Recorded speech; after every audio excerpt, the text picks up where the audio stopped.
About a week later, after Bhardraj, who was the director of the Fate Museum project where I was doing my service, returned from India. He had been with Srila Prabhupada during his last 4 weeks. Bhardraj held meetings with the Fate Museum project devotees, and there was about 45 of us at the time. And he would tell us about the various events and details of Srila Prabhupada's last days. At one point, Bhardraj told us that it was either the very day he arrived, or the next day, but it was the very first day he went into Srila Prabhupada's room. And he told us that Srila Prabhupada requested that he wanted all his disciples to come. He requested that we all come to Vrindavan to be by his side. What? I and several others were alarmed on hearing this. Bhardraj wasn't aware that we had been told just the opposite, so he insisted. Yes, he was there in the room. And this is what Srila Prabhupada had requested. Bhardraj insisted. He heard this directly, personally, from Srila Prabhupada's own lips. Even more, Bhardraj added that he was also present a week later in Srila Prabhupada's room. And Srila Prabhupada had been sleeping for some time. When Srila Prabhupada awoke, he only saw 3 devotees in the room: Bhardraj, Hamsadutta, and Upendra. Srila Prabhupada opened his eyes, turned his head from side to side, and he saw only the same 3 devotees. No new devotees had come. Bhardraj said that Prabhupada asked in a very sad tone of voice, "Where is everyone? Why hasn't everyone come? I am feeling so lonely. Why are my disciples avoiding me?"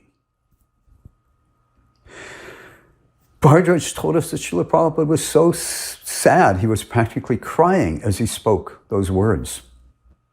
He was sad because his room was practically empty. It was not yet full with all his disciples. It had been a week since he made this loving request that we all come. And yet there were hardly any new faces. He was leaving this world soon, and he wanted that his room be full of his loving disciples 24 hours a day and night.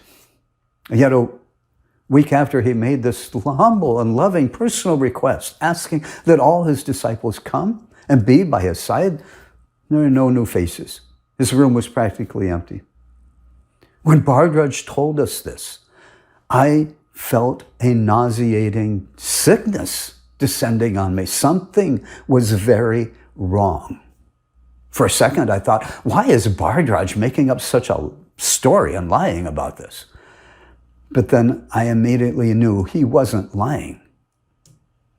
But if what he is saying is true, that would mean what Rameshwar and Satsvarup, 2 leading senior GBC men, what they had told us was a lie.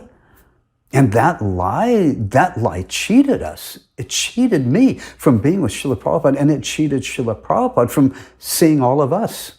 From what Bhardraj told us, their lying to us had hurt Srila Prabhupada. It had hurt his feelings personally. And he was practically crying, asking why we had not all come to be with him in his last days.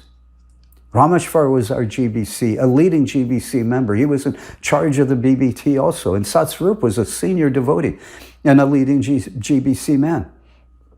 Now that Srila Prabhupada had departed, they were amongst our highest leaders. Had both of these leading GBC men just lied to us about something so grave and serious regarding Srila Prabhupada? Would they? Could they have done that? I wanted so badly to go to be with Srila Prabhupada in his last days, and I would have gone if they had not told us that Srila Prabhupada didn't want us to come. But now Bhardraj is telling us how Srila Prabhupada had wanted us all to come. I knew right then that something was horribly wrong.